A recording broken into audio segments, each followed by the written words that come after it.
The sunrise by the church was fantastic. What I couldn't say about last night's sleep. I urgently needed rest. By pushing myself to the point of complete exhaustion, I had left a negative impact on my overall health.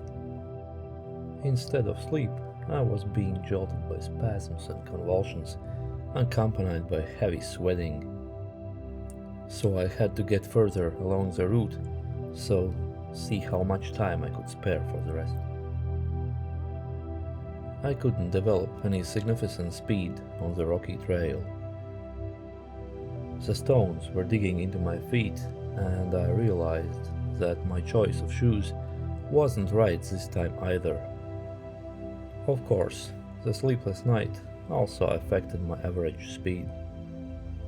And my Garmin watch kept saying, "Go see a doctor." But I had no other option but to keep walking. The first goal for today was a village called Albanyà. It's always nice to see the GR11 sign and know that you are not lost. At times, beautiful mountain landscapes opened up, and watching them seemed to give me at least a little more energy. I found a place on the side of the trail that would be suitable for setting up a tent. There weren't many places like this along the way. In turn, I used this place for a short breakfast break, as well as to prepare hydration tablets for water. Electrolytes are absolutely necessary during such hikes.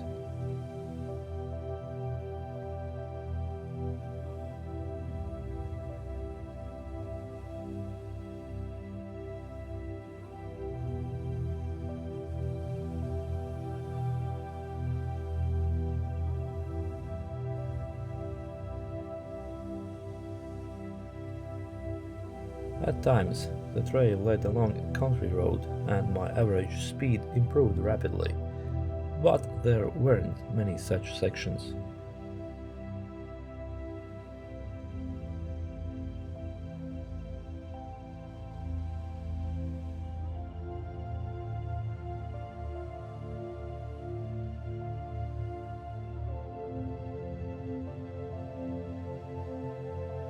It's nice to see that when installing the gate, a detour for hikers was thought out.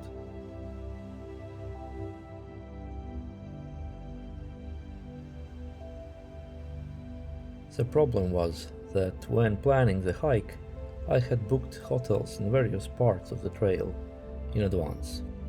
Some were already been paid, others were non-refundable. As a result, I had practically no chance to change my plans, reduce the distance, and include rest days without incurring financial losses.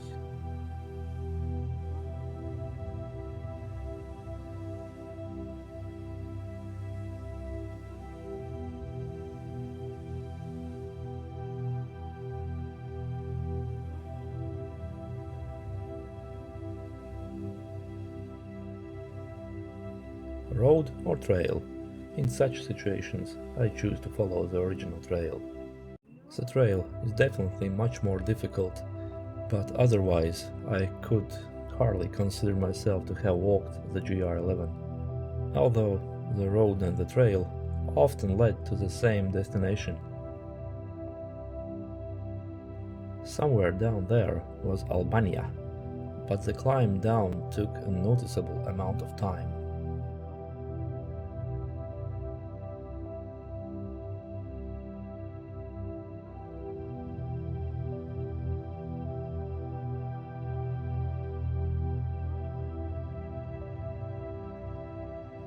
By walking through the narrow streets of the village, I noticed a sign advertising ice cream.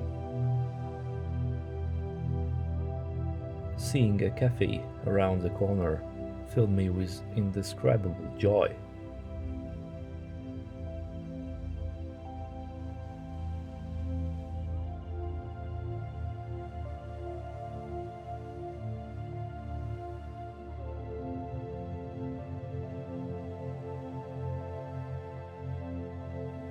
While I was waiting for my breakfast to be prepared, I filled my water bottles.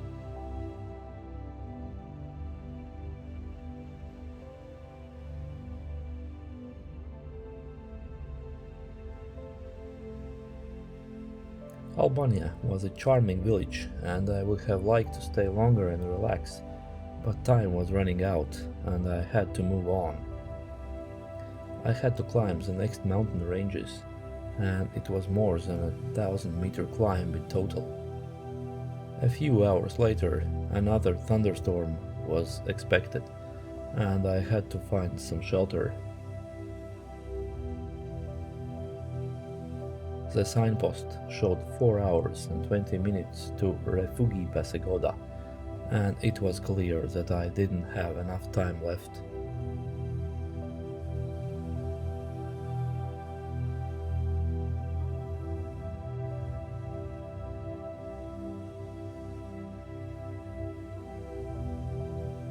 The climb was absolutely brutal and practically vertical. Only, unlike climbing on a rocky surface, I also had to overcome slippery sandy paths. On the other hand, the rocky sections made my already shattered feet suffer even more.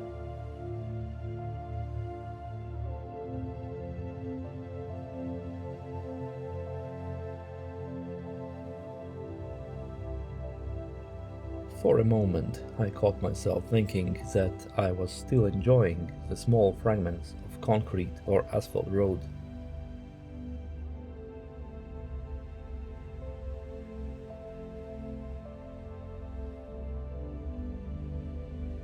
The storm was once again on my heels. The thunder rumble was getting louder and louder with every passing moment. At the time, as the storm began, I reached a small, abandoned 12th century church.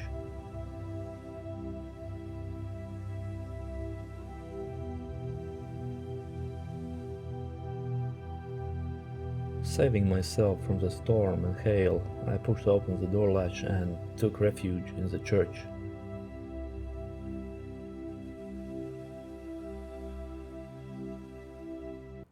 I started shivering and realized that my condition was close to hypothermia.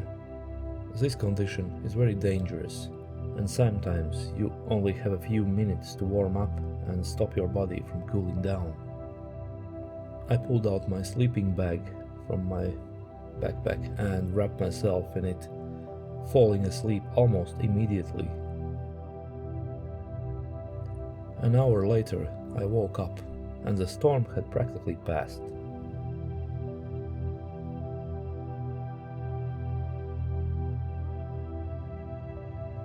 And I was able to continue the trail. Less than an hour of sleep had given me energy, and I felt completely different. In terms of time, it seemed like a small thing, but the difference was huge. For a while, I couldn't see the signs again, because I was walking on a path parallel to GR11. Luckily, I hadn't gotten too far, as the paths merged into one again.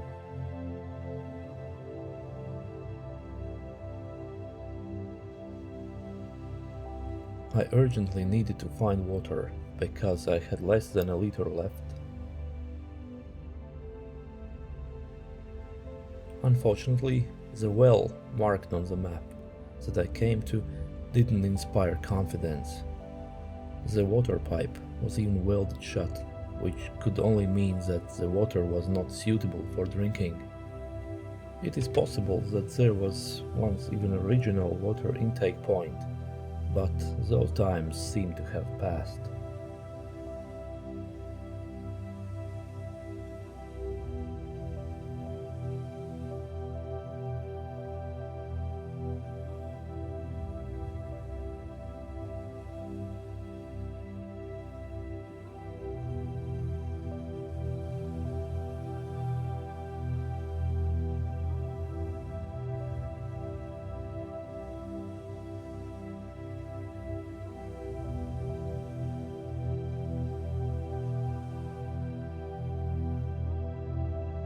Further on, the trail led up a steep slope.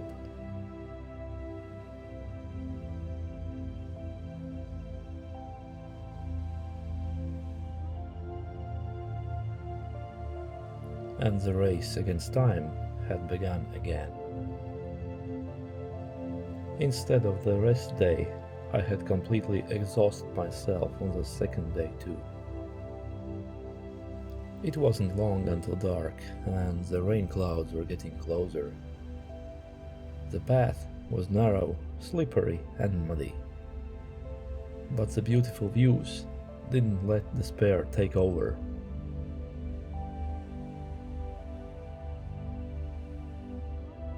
I found that the distances and times indicated on the road signs do not always correspond to reality and are mostly not in my favor.